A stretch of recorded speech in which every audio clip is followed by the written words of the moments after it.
just to make public awareness about the issues happening around the law and order sector, and especially with people from the Royal Papua New Guinea Constabulary. We are once again talking to Metropolitan Superintendent, or Sup Gideon Ikumu. We are live in the studio, and of course I think we're also having a live feed going out on our social media page. The topics of discussion: the recent ethnic fighting in the city, and of course the alcohol and drug related crimes.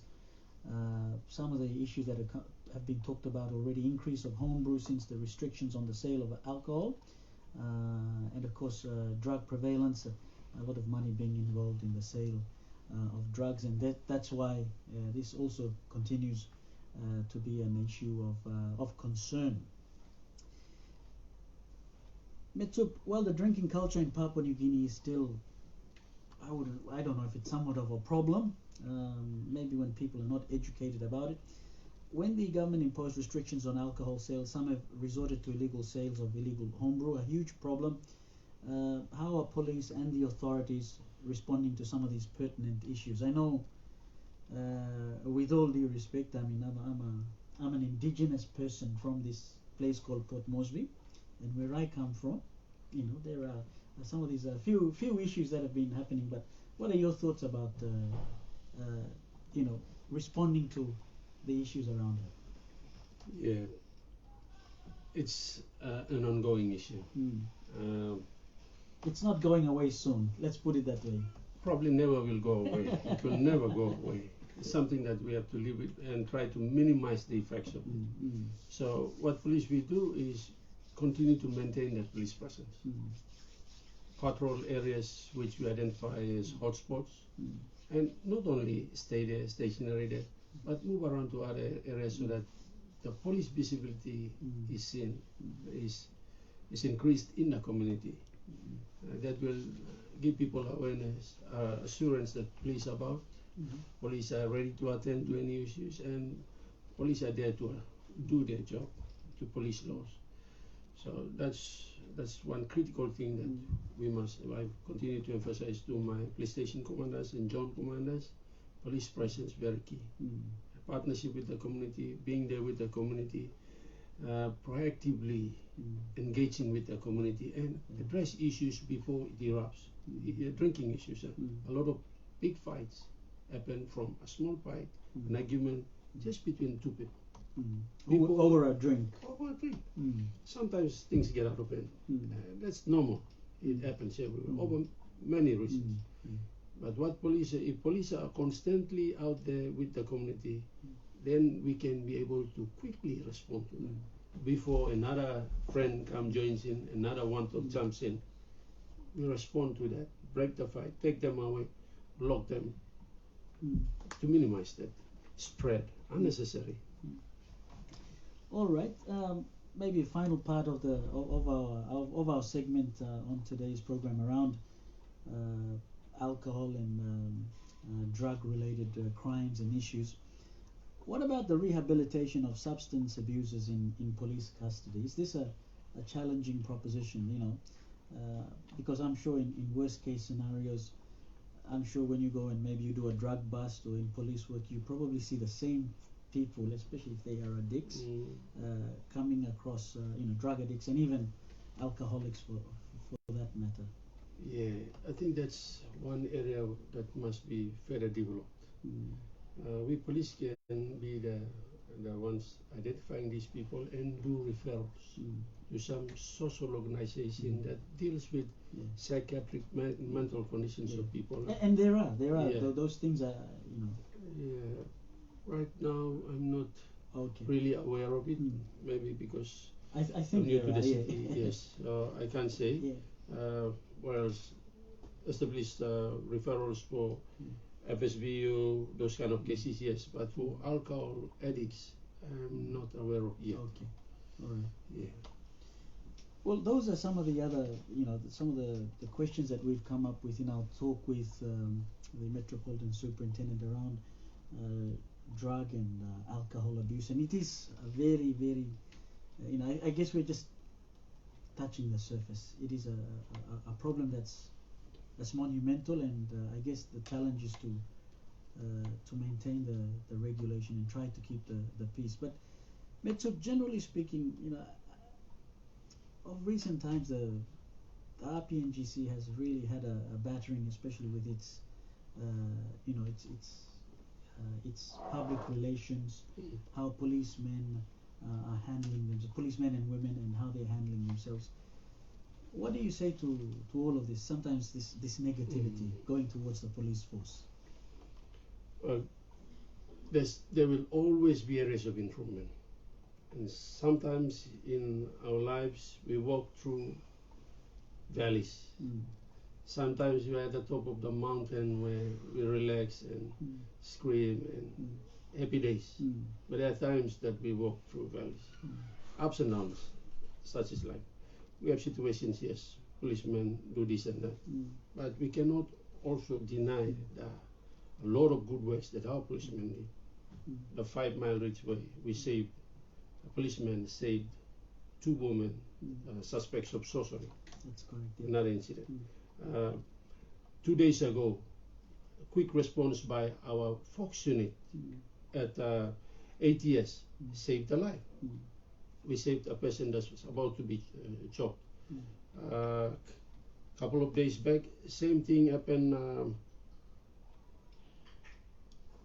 I think at downtown. There are a lot of good works that police do that normally we don't talk about or we don't put out there. And people don't spread those good things that people do, right? Yeah. It's not a topic of discussion. Yeah. They want to talk about those bad things. I don't know for what reason, but that's the nature of human being. Yes. That's what we do that. But police are really doing a good. That's why we still have law and order, manageable crime rate in the city. Why? Because police are out there doing their work. The rule of law will always prevail. When the rule of law cannot have the teeth to bite, that's anarchy. That's where we go into chaos. Exactly. But right now, police are doing a lot of good job out there.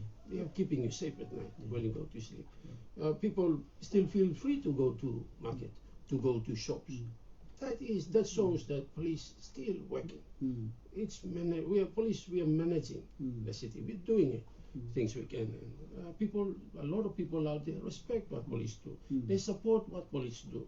And this is our community. This is our society. If police do not work, that's anarchy. We are working. Metropolitan Superintendent Gideon Ikumu is our guest on our City Police Talk. Look, an opportunity for people who might want to call in, who are listening into the program. About 12 minutes away to the top of the hour. So you've got 12 minutes or so. You can give us a call. Our producers will pick up the calls. Otherwise, I can do that straight off from the studio. But please be mindful and of the time as well. And of course, all the pertinent issues that we are talking about. The numbers 323-9840 or 325-339.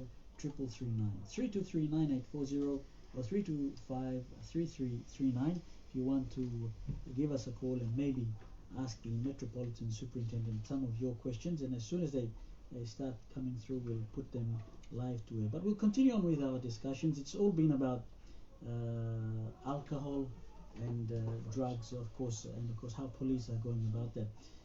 I know, Gideon, I'm just like a lot of other people in this city.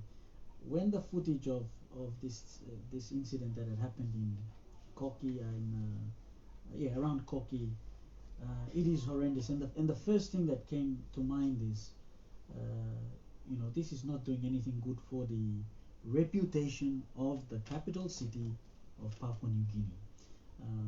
It's not easy, but there was a CCTV camera that captured the footage, and it's not, put it this way, it's not for the faint-hearted. And because of this thing called the mobile phone, all of a sudden, people are also, I don't know if they're thinking about it, but because they just want to seem like, oh, I was there, I saw it, let's upload it. This can have detrimental effects to the way people are responding to this. Hence your issue about anxiety. True. It causes unnecessary fear. Okay, the footage of the video that we circulated and we witnessed, we saw, was a footage of an angry person. It was a retaliatory act. So the manner the murder was conducted, you can see it Committed, right there. The manner the Actually, murder there were was two people, committed, the way the person held the knife. And opportunities would just stab one person and run away, straight away. Fear of being caught, or fear of any other repercussions. Yes, it would run away. But That's an was, opportunity. Right. This is an act done by someone who's aggrieved, someone who has something against that person.